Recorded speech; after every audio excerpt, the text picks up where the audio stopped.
वक्त मौलाना आजाद की ये सदाएं सुन करके लोगों ने अपने सरों की गठरियां उतार करके रख दी थी।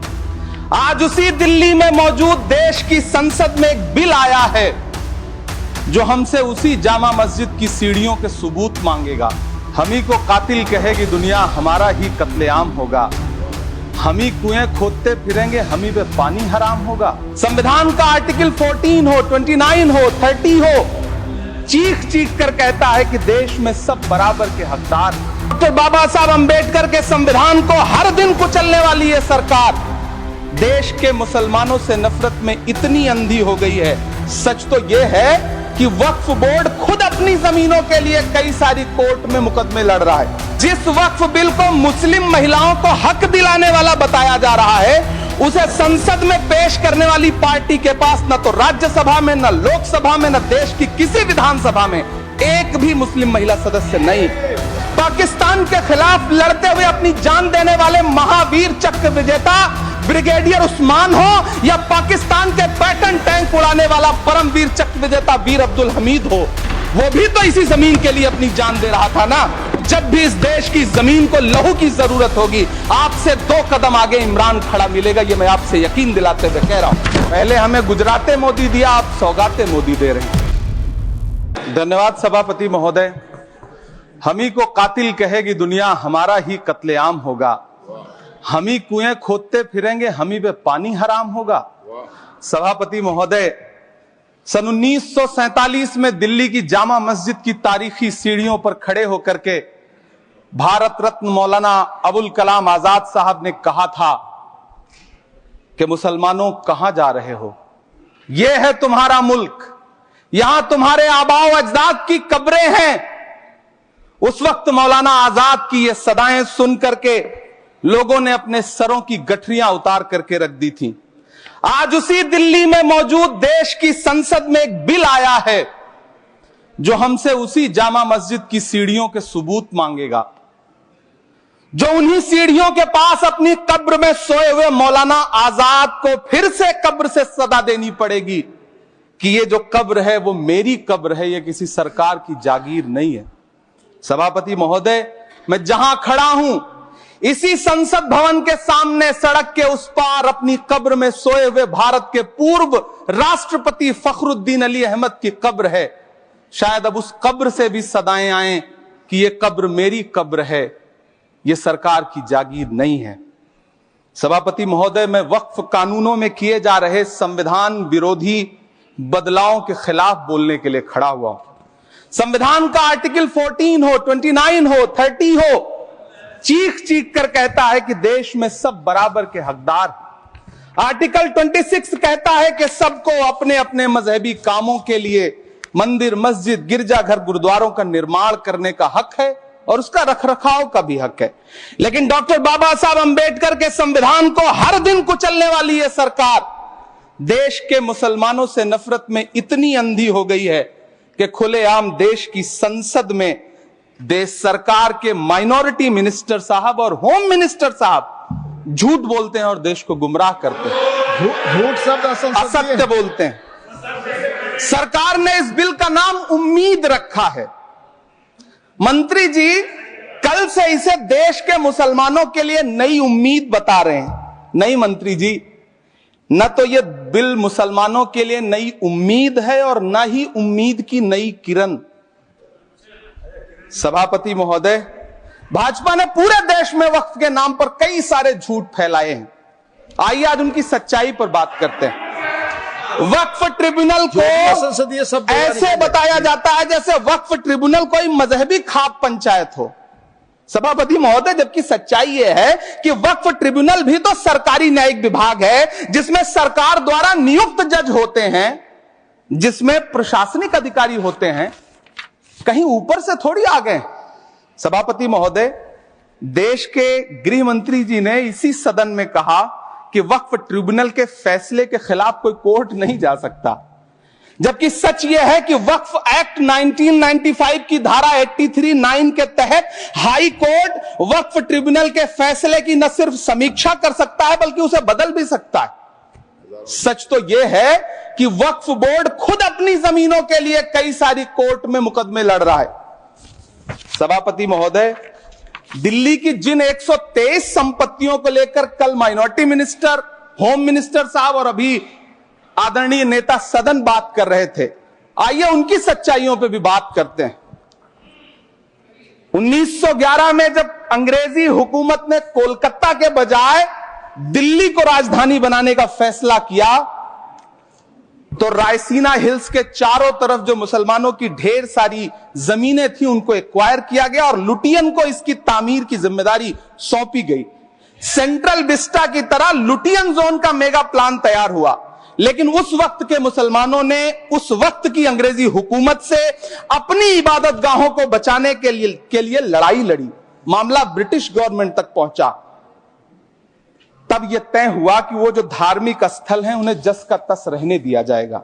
इंडिया गेट के बगल वाली मस्जिद हो, जाब्तागंज, सुनहरी बाग मस्जिद हो, पार्लियामेंट रोड वाली मस्जिद हो, ऐसी 123 संपत्तियों के मैनेजमेंट के लिए 1913 में मुसलमान वक्फ वैलिडेशन एक्ट बना और उसके बाद एक नया शहर बसाया गया जिसे लुटियंस जोन का नाम दिया गया।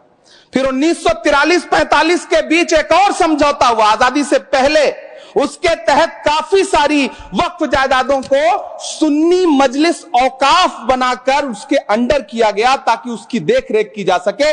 गृह मंत्री जी 2 दिन से सदन में जो बात कह रहे हैं वो दरअसल 123 संपत्तियां उसी सुन्नी मजलिस औकाफ के तहत आती है। सभापति महोदय, आजाद भारत आजाद हुआ। आजादी के बाद भारत में 1954 में वक्फ एक्ट लागू हुआ, जिसकी धारा 9 के तहत 1964 में केंद्रीय वक्फ काउंसिल का गठन हुआ। दिल्ली की वही 123 प्रॉपर्टीज को 1970 में सर्वे गजट करके गजट नोटिफाई किया गया। इसके निपटारे के लिए पूर्व प्रधानमंत्री इंदिरा जी के द्वारा 1974 में एक बर्नी कमेटी बनाई गई। बर्नी कमेटी ने 1976 में इन 123 संपत्तियों को दिल्ली वक्फ बोर्ड की संपत्ति होने की रिपोर्ट सौंपी। उस रिपोर्ट के आधार पर 1984 में कांग्रेस सरकार ने उन 123 प्रॉपर्टीज को दिल्ली वक्फ बोर्ड को सौंपने का फैसला किया, जिसके खिलाफ विश्व हिंदू परिषद कोर्ट गई। मामला 2011 तक पेंडिंग रहा। फिर 2011 में कोर्ट ने सरकार को आदेशित किया कि इसका निपटारा करो। तब 2013 में तत्कालीन यूपीए सरकार ने दिल्ली की उन्हीं 123 जायदादों को बर्नी कमेटी की सिफारिशों के मुताबिक वक्फ बोर्ड के हवाले किया। यही वो प्रॉपर्टीज हैं जिनके नाम से गृह मंत्री जी कल से कांग्रेस को कोस रहे हैं। फिर आई 2014 में भाजपा की सरकार, जो तब से इन जमीनों को हड़पने की साजिश कर रही है। जिस बिल को मुसलमानों के हुकूक की हिफाजत करने वाला बिल बताया जा रहा है, उसी को पेश करने के लिए और उस पर बात करने के लिए लोकसभा में भाजपा सरकार के पास एक भी मुस्लिम सांसद नहीं है। जिस वक्त, मैं लोकसभा कह रहा हूं, सुना करिए, जिस वक्फ बिल को मुस्लिम महिलाओं को हक दिलाने वाला बताया जा रहा है, उसे संसद में पेश करने वाली पार्टी के पास न तो राज्यसभा में, न लोकसभा में, न देश की किसी विधानसभा में एक भी मुस्लिम महिला सदस्य नहीं। कल किरण रिजिजू जी कह रहे थे कि रेलवे की जमीनें देश की जमीनें हैं, डिफेंस की जमीनें देश की जमीनें हैं। हां मंत्री जी, हैं, बिल्कुल हैं। ये जो वक्फ की जमीनें हैं, ये हमारे पुरखों ने धार्मिक कामों के लिए डोनेट किया है, तो हम भी तो इसी देश के नागरिक हैं, हम भी तो इसी देश के बेटे हैं, तो वक्फ की जमीनें भी तो इसी देश की जमीनें हैं। उनको पराया क्यों बोलते हैं आप? सभापति महोदय, अशफाकुल्लाह खान जब फैजाबाद की जेल में फांसी के फंदे पर झूल रहे थे, तो इसी देश की जमीन के लिए झूल रहे थे ना। सभापति महोदय, अंडमान की जेल में काला पानी की सजा काटकर अपनी जान देने वाले मौलाना फजले हक खैराबादी हो या शेर खान अफरीदी हो, वो भी तो इसी जमीन के लिए अपनी जान दे रहे थे ना। सभापति महोदय, पाकिस्तान के खिलाफ लड़ते हुए अपनी जान देने वाले महावीर चक्र विजेता ब्रिगेडियर उस्मान हो या पाकिस्तान के पैटर्न टैंक उड़ाने वाला परमवीर चक्र विजेता वीर अब्दुल हमीद हो, वो भी तो इसी जमीन के लिए अपनी जान दे रहा था ना। और मंत्री जी, मैं इस सदन में अलल ऐलान ये कहता हूं कि जब भी इस देश की जमीन को लहू की जरूरत होगी, आपसे 2 कदम आगे इमरान खड़ा मिलेगा। ये मैं आपसे यकीन दिलाते हुए कह रहा हूं। सभापति महोदय, मैं सरकार से कहना चाहता हूं, हमसे हमारी इबादत गाहें तो मत छीनिए ना, हमारे घरों पे बुलडोजर तो मत चलाइए ना, हमारी कब्रों में तो हमें सुकून से सोने दीजिए ना। सभापति महोदय, माइनॉरिटी मिनिस्ट्री का बजट कट करके, मुस्लिम बच्चों की स्कॉलरशिप बंद करके अब सरकार कह रही है कि हम वक्फ की आमदनी से गरीब मुसलमानों का भला करेंगे। गुजरात की बेटी बिल्किस के बलात्कारियों की रिहाई के बाद उन्हें माला पहनाने वाली लोगों के नेता यह कह रहे हैं कि यह बिल मुस्लिम महिलाओं को उनका हक दिलाएगा। धन्यवाद मोदी जी, क्या बढ़िया सौगातें मोदी दे रहे हैं आप। पहले हमें गुजराते मोदी दिया, आप सौगातें मोदी दे रहे हैं। लेकिन यह सरकार इतना याद रखे कि इसी ठसक के साथ देश की संसद में सीए का कानून भी लाया गया था और कहा गया था बड़े बड़े भाषण देकर के कि पड़ोसी देशों से हिंदू भाइयों को ला करके यहां नागरिकता दी जाएगी। लेकिन मैं आपके संज्ञान में लाता हूं सर कि पिछले इतने दिनों में इनसे नागरिकता लेने के लिए 2000 व्यक्ति भी नहीं आए, जबकि इसके उलट इन्हीं की सरकार में पिछले 10 साल में 15 लाख से ज्यादा भारतीयों ने भारत की नागरिकता छोड़ करके दूसरे देश में जाकर के बस गए। यह हुआ उस कानून का अंजाम। सभापति महोदय, इसी तरह की जिद के साथ किसानों के खिलाफ भी कानून लाए गए थे। जिस तरह आज वक्फ के फायदे गिनाए जा रहे हैं, उसी तरह से किसानों को भी कृषि कानूनों के फायदे गिनाए गए थे। लेकिन अंजाम क्या हुआ? 700 किसानों की शहादत लेने के बाद सरकार को अन्नदाता किसानों के सामने घुटने टेकने पड़े और कृषि कानून वापस लेने पड़े। जिल्ले इलाही, जमहूरियत जो है वो नफरत और ठसक से नहीं चलती है, अकड़ से नहीं चलती है, उसमें सबकी हिस्सेदारी जरूरी है। कल देश के माइनॉरिटी मिनिस्टर ने लोकसभा में खड़े होकर एक शेर सुनाया था कि मुझसे कोई बदगुमान न हो, तो मैं उन्हें एक शेर सुनाना चाहता हूं कि मैं आज जद पे हूं तो इतना खुशगुमान न हो, मैं आज जद पे हूं तो इतना खुशगुमान न हो, चराग सबके बुझेंगे हवा किसी की नहीं। नीतीश कुमार जी हो, चंद्रबाबू नायडू जी हो, चिराग पासवान जी हो, जयंत चौधरी जी हो, देवे गौड़ा जी हो, जीतन राम मांझी जी हो, सबको समझना पड़ेगा कि जब जंगल में आग लगती है तो न वो बरगद बचते हैं जो हवा को आंधी में तब्दील करते हैं, न वो बांस बचते हैं जो आपसी रगड़ से चिंगारी पैदा करते हैं।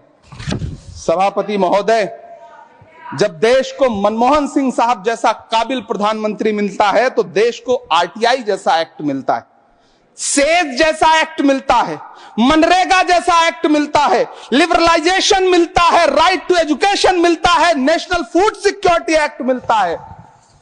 लेकिन जब देश को सौगातें मोदी मिलती है तो क्या मिलता है? सीए मिलता है, फॉर्म्स लॉ मिलता है, आर्टिकल 370 मिलता है, इलेक्टोरल बॉन्ड जैसा एक्ट मिलता है और वक्फ अमेंडमेंट एक्ट जैसे बिल देश को मिलते हैं।